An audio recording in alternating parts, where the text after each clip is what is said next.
नमस्कार दोस्तों, कैसे हैं आप लोग। उम्मीद है आप सभी अच्छे होंगे। मिलिट्री ऑपरेशंस लगातार ईरान और इजराइल की तरफ से जारी है और इस बीच अमेरिका इस वॉर में कूद गया है और कहा यह जा रहा है कि थर्ड वर्ल्ड वॉर की शुरुआत हो गई है। जिस तरह से अमेरिका ने ईरान के ऊपर बंकर बस्टर बम बरसाए हैं, जो अंडरग्राउंड न्यूक्लियर साइट्स है उन पर बम बरसाए गए हैं, उसके बाद यह दावा किया जा रहा है मेहर न्यूज की तरफ से कि ईरान ने भी अमेरिका पर हमला कर दिया है। कहां पर? सीरिया में यूएस मिलिट्री बेस पर। और अगर ये दावा सही है, एकदम सटीक है, क्योंकि अभी तक वेस्टर्न मीडिया ने इसको उठाया नहीं, पिक नहीं किया है, लेकिन जो ईरान की मीडिया है वो ये खबर दे रहा है कि हमने जो सीरिया में मिलिट्री बेस है यूएस का, उस पर हमला कर दिया। अगर ये हुआ है तो ये बहुत बड़ी बात है। मेरे साथ राजीव रंजन जी जुड़े हुए हैं। राजीव जी, बहुत बहुत स्वागत है आपका। हाय। सर, किस तरह से देख रहे हैं? ये बहुत बड़ी खबर है कि अगर सीरिया में यूएस के मिलिट्री बेस पर ईरान ने हमला कर दिया है। मेहर न्यूज की तरफ से ये दावा किया गया, इस दावे को किस तरह से देखा जाए? हिमांशु जी, बहुत बढ़िया सवाल है आपका और आपने ये अच्छा किया कि अपने इंट्रोडक्टरी रिमार्क्स में ये क्लियर कर दिया कि ये मेहर न्यूज एजेंसी के द्वारा हमको ये समाचार मिला है। दर्शकों के लिए बता दूं कि मेहर जो है वो ईरानी गवर्नमेंट की एजेंसी है। अभी तक अल जजीरा, बीबीसी और कहीं और से इस चीज की पुष्टि नहीं हुई है। हम इंतजार कर रहे हैं कि कहीं और से भी इसकी पुष्टि हो। परंतु यदि ये सही है कि सीरिया के अमेरिकन बेस, एयर बेस और आर्मी बेस पे हमला हुआ है, तो ये इस युद्ध को एक भीषण मोड़ दे देगा। क्योंकि अमेरिका ने पहले ही कहा था कि हम सिर्फ न्यूक्लियर जो साइट्स थी इनकी, ईरान की जो तीनों न्यूक्लियर साइट्स थी, नतान्स, फोर्दो, इस्फहान, इन तीनों पे हमला करने के बाद में हम पीस टेबल पे बैठना चाहते हैं। और ईरान की तरफ से स्टेटमेंट आया था कि आगाज आपने किया है, अंत हम करेंगे। आरंभ आपने किया है, अंत हमारी तरफ से होगा। तो अब देखने वाली बात यह है कि क्या कहीं इस एकमेव अटैक को लेके अमेरिका का रिस्पांस कैसा आता है। यदि तो अमेरिका का रिस्पांस म्यूटेड है, ज्यादा तीव्र नहीं आता है, तो फिर ये इसको ऐसा देखा जाएगा कि शायद अमेरिका और इजराइल एक मौका दे रहे ईरान को शांति पटल पर लाने के लिए, मेज पे बैठाने के लिए कि भाई आओ चलो निगोशिएशन हम लोग जो है वो पीस का फिर से आरंभ करें।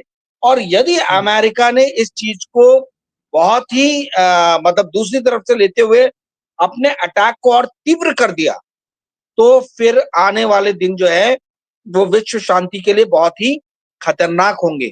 एक चीज समझ लीजिए हिमांशु जी, सिर्फ आज ईरान का अमेरिकन बेस पे अटैक नहीं हुआ है, वहीं दूसरी तरफ इजराइल ने ईरान के सबसे बड़े प्रिजन, जहां पे पॉलिटिकल प्रिजनर्स को रखा जाता है, इवेन प्रिजन, वहां पर बमबारी की है।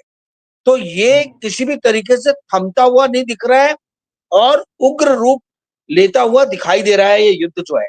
और यदि अमेरिका जो है इसके अंदर में कूद पड़ा, तो फिर हो सकता है कि आने वाले दिन जो है वो काफी भीषण होंगे विश्व शांति के लिए। जी हिमांशु। राजीव जी, पीस टेबल पर बैठाएंगे कैसे? टेबल पर बैठकर बातचीत करने को कोई मौका तो दिया जाए।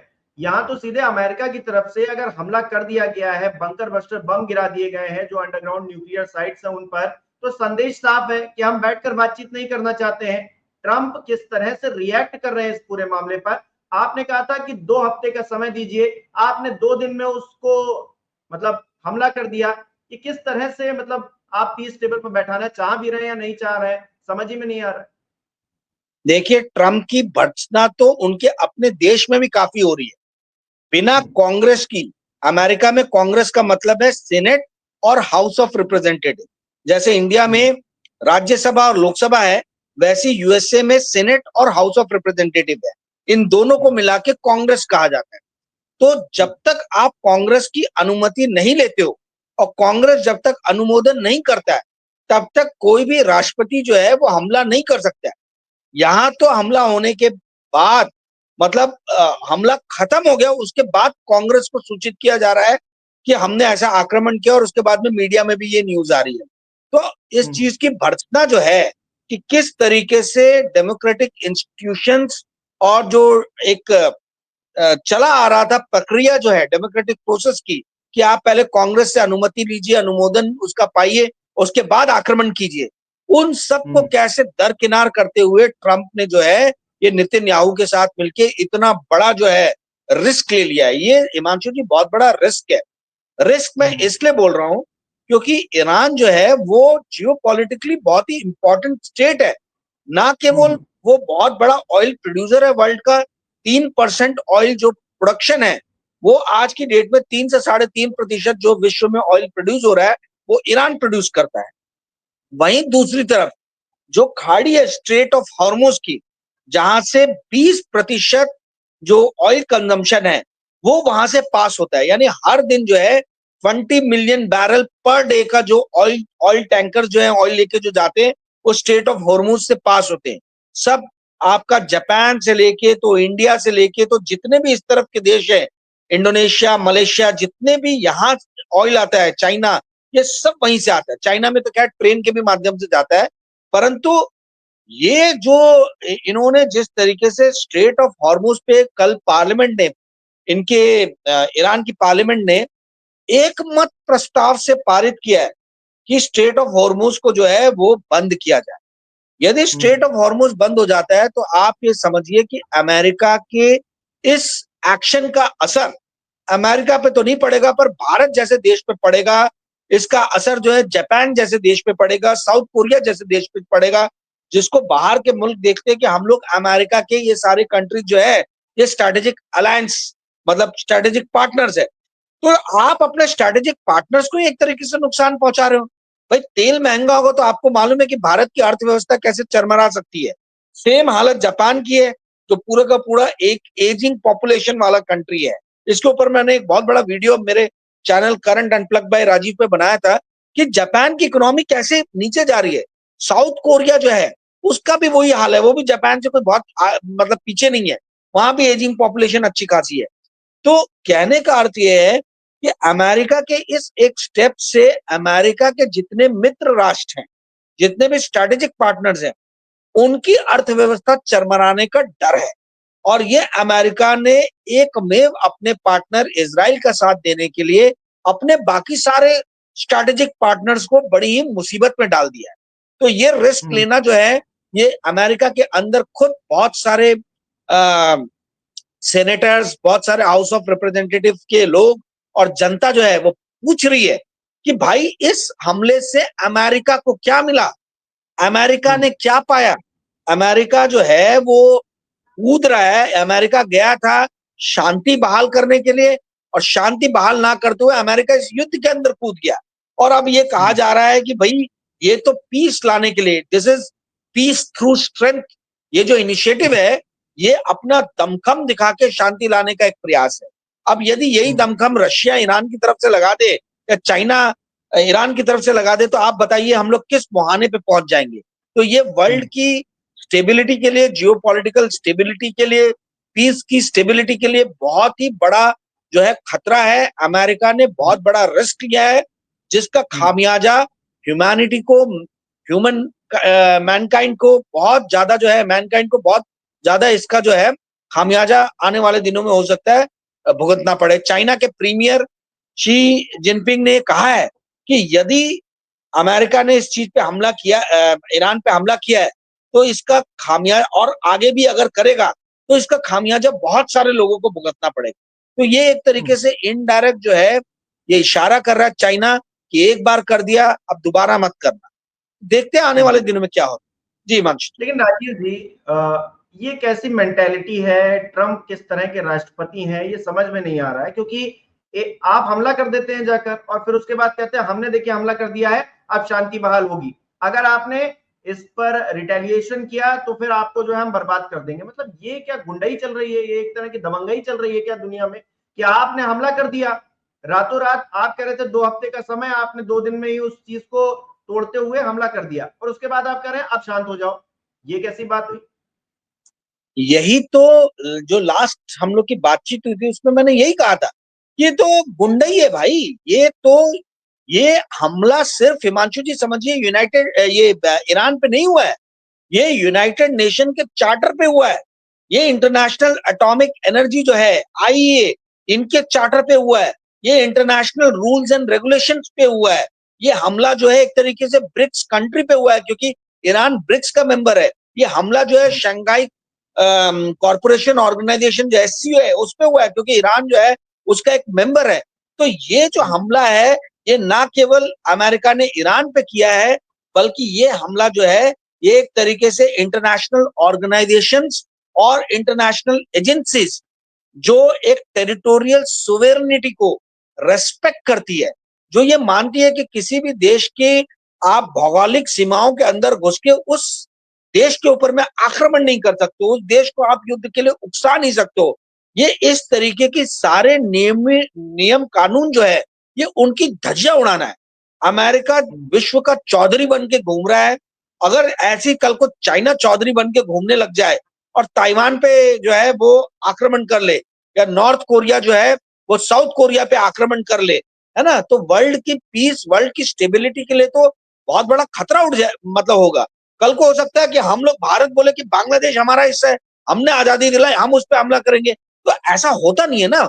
विश्व को चलने के चलाने के नियम कानून है, जिसका रेस्पेक्ट हर बड़े राष्ट्र को करना चाहिए। बड़ा राष्ट्र यदि छोटे राष्ट्रों को दबाने लग जाए, बड़ा राष्ट्र जो है वो अपने चाबुक चलाने लग जाए, तो ये फिर सारे international law, international treaties, international agencies, United Nations, इन सब का फिर क्या फायदा है।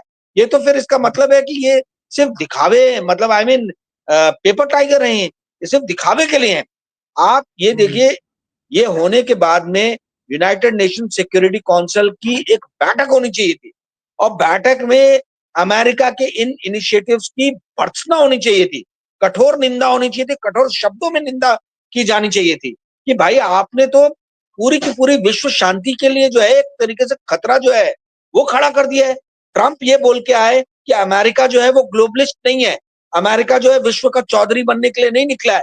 जो ओबामा के टाइम में हुआ या बाइडेन एडमिनिस्ट्रेशन के टाइम में हुआ, वो काम मेरा एडमिनिस्ट्रेशन जो है वो रिपीट नहीं करेगा।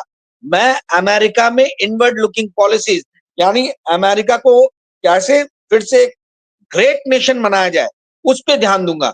मैं अमेरिका के इंफ्रास्ट्रक्चर पे, अमेरिका में मैन्युफैक्चरिंग फैसिलिटीज कैसे स्टैब्लिश की जाए, फैक्ट्रीज कैसे लगाई जाए, वहां के लोगों को रोजगार कैसे दिया जाए, मैं इन सब चीजों पे जो है फोकस करूंगा। कहाँ गई वो सारी पॉलिसी? ये सारी चीजें तो ढकोसलेबाजी लग रही है। आप आए थे ये बोल के कि मैं बाहर की तरफ अब ध्यान नहीं दूंगा। अमेरिका ने 2001 से लेके अभी तक 6 से 8 ट्रिलियन डॉलर जो है वो अलग अलग युद्धों में खर्च कर दिए हैं, चाहे वो अफगानिस्तान का हो, चाहे वो इराक का हो। तो अब ये पैसा जो है ये अमेरिका के पुनर्निर्माण में लगेगा, ना कि ये बाहर के युद्धों में लगेगा। ये सारा ईरान पे हमला करके जो कुछ भी इन्होंने इलेक्शन टाइम में कहा था, उन सारी चीजों को इन्होंने गौन बना दिया है। ये सारी चीजें नगण्य हो गई हैं, ये सारी चीजें शून्य में तैरती हुई नजर आ रही है। इन चीजों के कोई मायने नहीं है, कोई अर्थ नहीं है। और ट्रंप, जो आपने सवाल पूछा, ट्रंप के खुद के चरित्र पे अब एक बहुत बड़ा प्रश्न चिन्ह लग गया। जी हिमांशु जी। उनको उनको तो शांति का पुरस्कार चाहिए, नोबेल पुरस्कार चाहिए। खैर, वो एक अलग बात है। एक तरफ नाटो है, दूसरी तरफ आपने एससीओ बताया, ब्रिक्स बताया, तो क्या ये वर्ल्ड वॉर होना तय माना जाए? क्या माना जाए इसको? क्योंकि हम देख रहे हैं ईरान के जो प्रतिनिधि हैं वो मिलने के लिए जा रहे हैं रशिया, और चाइना जिस तरह से अपनी इसमें उत्सुकता दिखा रहा है या फिर इंटरेस्ट ले रहा है, तो क्या किस तरह से देखा जाए, आगे क्या होने जा रहा है? देखिए, इसमें मेरे हिसाब से ये जो पूरा अभी सिनेरियो बना है, इसमें अमेरिका से ज्यादा इंपॉर्टेंट रोल ड्रैगन प्ले करने वाला है चाइना। अगर चाइना उतर गया तो फिर स्थितियां जो है वो बद से बदतर हो जाएंगी। चाइना जो है वो, चाइना किस हद तक जो है ईरान को प्रोटेक्ट करने के लिए आगे आता है, ये बहुत सारी चीजें डिफाइन करेगा। रशिया तो खुल के ईरान के साथ में है, और आपने देखा होगा कि पुतिन ने कहा भी कि हमने ईरान को एक तरीके से प्रपोजल दिया था कि हम आपका एयर डिफेंस करेंगे, बट ईरान एक बहुत ही स्वाभिमानी राष्ट्र है, उन्होंने हमारे इस प्रपोजल को एक्सेप्ट नहीं किया, और उन्होंने कहा कि नहीं, हम अपने ही दम पे जो है इजराइल से लड़ लेंगे, हमें आपके प्रोटेक्शन की जरूरत नहीं है। तो पुतिन ने, यानी रशिया तो ऑलरेडी आप समझिए कि ईरान के साथ खड़ा ही है। सब कुछ डिपेंड करता है ड्रैगन के ऊपर। चाइना आज की डेट में वर्ल्ड का सबसे बड़ा ट्रेड सरप्लस कंट्री है। चाइना आज की डेट में विश्व में सबसे ज्यादा इन्वेस्टमेंट करने वाला कंट्री है। चाइना आज की डेट में एकमेव ऐसा कंट्री है जो लैटिन अमेरिका और अफ्रीका, जो पहले वेस्टर्न वर्ल्ड के प्रभाव क्षेत्र थे, यानी ना केवल अमेरिका बल्कि ब्रिटेन, फ्रांस, जर्मनी, इटली, इन सब के प्रभाव क्षेत्र में जो है ये अफ्रीकन कंट्रीज और लैटिन अमेरिकन कंट्रीज जो थी, ये कंट्रीज भी अब चाइना चाइना के साथ में जाती हुई नजर आ रही है। चाइना का बहुत भारी इन्वेस्टमेंट है लैटिन अमेरिकन कंट्री, खासतौर पे ब्राजील में और अफ्रीकन कंट्रीज में जो है काफी बड़ी मात्रा में चाइना ने अपना इन्वेस्टमेंट किया है। तो यदि चाइना इस युद्ध में कूद जाता है और ईरान के साथ खुल के जो है वो चाइना आ जाता है, तो आप समझिए कि फिर ये वेस्टर्न वर्ल्ड के लिए, अमेरिका और उसके जितने अलाइज हैं, फ्रांस और ब्रिटेन, इन सब के लिए आने वाले दिन बड़े ही मुसीबत वाले हो सकते हैं, क्योंकि फिर पूरी तरीके से दिखेगा कि ये जो एक वेस्टर्न वर्ल्ड है वो एक अलग धुरी में है और दूसरी धुरी में एशिया की काफी सारी कंट्रीज नजर आएंगी, लैटिन अमेरिकन कंट्रीज नजर आएंगी, अफ्रीकन कंट्रीज नजर आएंगी। ये वो कंट्रीज हैं जो ईरान, जो अमेरिका की पिछले 70-75 साल की दादागिरी से जो है परेशान है। लैटिन अमेरिका में कई सरकारें जो हैं वो गिराई हैं अमेरिका ने ग्रेनेडा जैसे छोटे राष्ट्र के ऊपर में आक्रमण करके जो है वहां पे अपनी दादागिरी स्थापित की। अमेरिका ने जो है चिली जैसा राष्ट्र, साल्वाडोर अलांदी की जो प्रजातांत्रिक डेमोक्रेटिकली इलेक्टेड गवर्नमेंट थी, उसको गिरा के वहां पे तानाशाही अगस्टो पिनोचेट को जो है उनकी सत्ता को स्थापित किया है। तो कई तमाम तरीके के ऐसे राष्ट्र हैं जो भुक्तभोगी हैं अमेरिका के इस चौधरीकरण के। अमेरिका का ये जो चौधरी बनना और सारी दुनिया को जो है अपने हंटर से हाँकने की जो उसकी एक नीति है, उससे काफी सारे राष्ट्र आहत हैं। वो बस यही देख रहे कि अमेरिका के समकक्ष वाला कोई ताकतवर राष्ट्र क्या कूदता है अमेरिका के खिलाफ। यदि कूदता है तो ये सारे के सारे राष्ट्र जो है ड्रैगन के पीछे आपको नजर आएंगे और ईरान और रशिया के पीछे नजर आएंगे। जी हिमांशु। राजीव जी, मेहर न्यूज के दावे पर एक बार फिर से आता हूं। मेहर न्यूज ने जो दावा किया है वो कह रहा है कि यूएस मिलिट्री बेस सीरिया पे हमने हमला किया है। हालांकि इसको लेकर पुष्टि जब होगी तब होगी, लेकिन अगर ये सरकारी तंत्र की तरफ से दावा किया जा रहा है तो हो सकता है कि हमला किया गया हो, अब नुकसान हो ना हो ये एक अलग बात है। लेकिन क्या ईरान ये बताने की, ये जतलाने की, ये दिखाने की कोशिश कर रहा है, इतने दबाव के बावजूद, अमेरिका का दबाव, इजराइल का दबाव और तमाम और लोग हैं जो दबाव डालने की कोशिश कर रहे हैं ईरान के ऊपर, उस दबाव के बीच में खामनेई ये दिखाने की कोशिश कर रहे हैं कि हम झुकेंगे नहीं और अगर आपने हमला किया तो आप भले ही अमेरिका हो, हम पलटकर जवाब जरूर देंगे। और जिस तरह से जब बंकर बस्टर बम गिराए गए थे इससे पहले, तो इजराइल पर तुरंत ही हमला किया गया था ईरान की तरफ से। तो ये संदेश तो साफ है कि हम झुकने वाले नहीं हैं और कितना भी तोड़ने की कोशिश कर लो, क्योंकि दुनिया में बहुत सारे लोग हैं साथ देने के लिए। बिल्कुल सही, बहुत अच्छा एनालिसिस है आपका, बहुत बढ़िया सवाल भी है। ये फारस जो है ये वीरों की जन्मभूमि है। ईरान जो है ये योद्धाओं का देश है, ये इतनी जल्दी सरेंडर नहीं करने वाला। देखिए हार जीत होती रहती है, बहुत सारी जो है वो वीर कौम है जो लड़ते लड़ते जो है मरी और हारी है, परंतु इतिहास के पन्नों में उनका नाम जो है स्वर्णिम अक्षरों में लिखा गया है, वो इतिहास के पन्नों में दर्ज हो गई। और फारस के लोग, ईरान के लोग भी कुछ इसी तरीके के हैं। आप ये सही बोल रहे हैं कि ईरान आज अलग थलग पड़ने के बावजूद भी ईरान ये बता रहा है कि हम विश्व की महाशक्ति जो है अमेरिका, उस पर जो है हम पलट के हमला कर सकते हैं। ये शायद वही बताने के लिए किया गया हो। मुझे सिर्फ शंका इसलिए है कि यदि ये अटैक हुआ है तो मैं अभी ऑयल के प्राइसेस देख रहा था, इंटरनेशनल मार्केट में ऑयल के प्राइसेस जो हैं बढ़े नहीं है, मतलब बहुत तेजी से बढ़े नहीं है। वो कल जो बढ़े थे, कल एकदम से $81 पहुंच गया था पर बैरल, वो $81 से वापस से 76-77 डॉलर पर बैरल पे ऑयल आ गया है। तो यदि ईरान का अमेरिकन बेसिस पे हमला होता तो बहुत ही तेजी से ऑयल के प्राइसेस ऊपर बढ़ते, परंतु हो सकता है ये रात में हमें इसके प्राइसेस में इफेक्ट नजर आए या कल भोर में जब पुष्टि करे अलग अलग वेस्टर्न मीडिया, तब हो सकता है कि नजर आए। परंतु आपने जो सवाल किया उसका जवाब बिल्कुल ये सही है कि ईरान जो है अलग थलग पड़ने के बाद भी ईरान जो है वो युद्ध लड़ रहा है और वो पूरे विश्व को जो है एक इमेज दे रहा है कि अमेरिका से घबराने की, डरने की जरूरत नहीं है। हमारे जैसा छोटा राष्ट्र यदि लड़ सकता है तो भाई चाइना, इंडिया, ये सब जो शक्तियां हैं, ब्राजील, ये महाशक्तियां जो हैं इनको भी तैयार रहना चाहिए, क्योंकि अमेरिका हर किसी के घरेलू मामलों में इंटरफेयर करने की कोशिश करता है। तो ईरान से सबको एक तरीके से सबक लेना चाहिए। ईरान सबका एक आदर्श है कि आप कितना भी तोड़ मरोड़ लो, कितने भी झुकाने का प्रयास कर लो, पर ईरान झुकने को तैयार नहीं है। जितने आक्रमण ईरान पे इजराइल और अमेरिका कर रहे हैं, उतने ही आक्रमण इजराइल और अमेरिका पे पलटकर जो है पलटवार ईरान भी कर रहा है। तो ये उसके एक डिटर्मिनेशन पावर को दिखाता है, ये उसकी एक लड़ने वाली फाइटिंग स्पिरिट को दिखाता है। जी हिमांशु। राजीव जी, जो मुस्लिम कंट्रीज हैं वो क्या एक पटल पर एक साथ आकर अमेरिका और इजराइल को जवाब देने के लिए तैयार है? अभी तक आपको क्या नजर आ रहा है? क्योंकि अब तो अमेरिका ने भी इसमें अपनी मतलब भागीदारी बढ़ा दी है, हमला कर दिया है, तो क्या अब एक पटल पर सब आ पाएंगे जितने भी मुस्लिम कंट्रीज हैं? मैं ये देख के दंग हूं जी, मैं हैरान हूं कि ये ऑर्गेनाइजेशन ऑफ इस्लामिक कंट्रीज, जो भारत और पाकिस्तान के जब ऑपरेशन सिंदूर चल रहा था, तो पहले दिन इन सब लोगों ने सर्वसम्मति से पाकिस्तान के पीछे आके खड़े हो गए थे। अब ये कहां गए?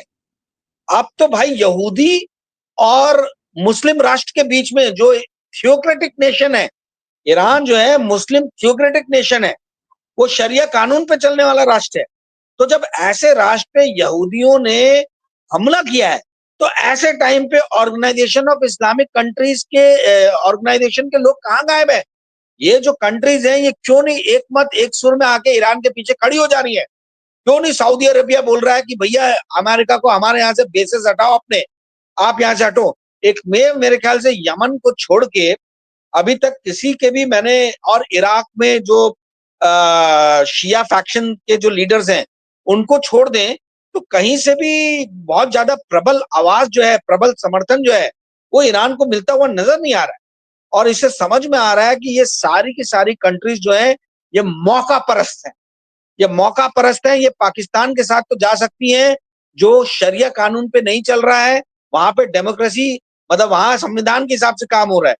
ठीक है, भले ही वो संविधान, भले ही मतलब बहुत ही पोपट संविधान हो, कभी भी जो है वो वहां पे जनरल जो है, आर्मी के जनरल तख्ता पलट कर दे रहे हैं। एक फेल्ड डेमोक्रेसी, एक फेल्ड स्टेट के रूप में पाकिस्तान की जो शिनाख्त है वो पूरे विश्व में की जाती है। तो जब ये एक फेल्ड स्टेट के पीछे खड़े हो सकते हैं ऑर्गेनाइजेशन ऑफ इस्लामिक कंट्रीज, तो ये फिर एक थियोक्रेटिक इस्लामिक नेशन के पीछे क्यों नहीं खड़े हो रहे? ये एक बहुत बड़ा सवाल है। और ये एक प्रश्न चिन्ह उठाता है कि क्या ओआईसी जो है ये अमेरिका का पिट्ठू है? क्या ये ओआईसी जो है ये अमेरिका का जिंदगी भर चमचागिरी करता रहेगा? ये ओआईसी जो है ये क्यों नहीं उठ के जो है ईरान का समर्थन कर रहा है? ये ना केवल आप मैं बल्कि इस देश के अंदर में जो करोड़ों मुसलमान है वो पूछना चाहते हैं, वो जानना चाहते हैं ओआईसी से कि जब भारत ने पाकिस्तान पे हमला किया तब तो आप पाकिस्तान के साथ आ गए, आज यहूदियों ने हमला किया है तो आपका क्या रिस्पॉन्स है? आप किस तरीके से जो है इस चीज का प्रतिरोध कर रहे हैं? आपका प्रतिशोध कहीं दिख नहीं रहा है, आप जरा उसको दिखाइए। जी हिमांशु। चलिए अब देखते हैं आगे क्या होगा। जो भी अपडेट होगी वो हम दर्शकों को देते रहेंगे। और इस पूरे मामले में अब पूरा ये जो वॉर का सिनेरियो है वो बढ़ता हुआ दिखाई दे रहा है। और इस वॉर के सिनेरियो में कहीं ना कहीं अब स्थिति और भी ज्यादा खराब हो सकती है और सही भी हो सकती है।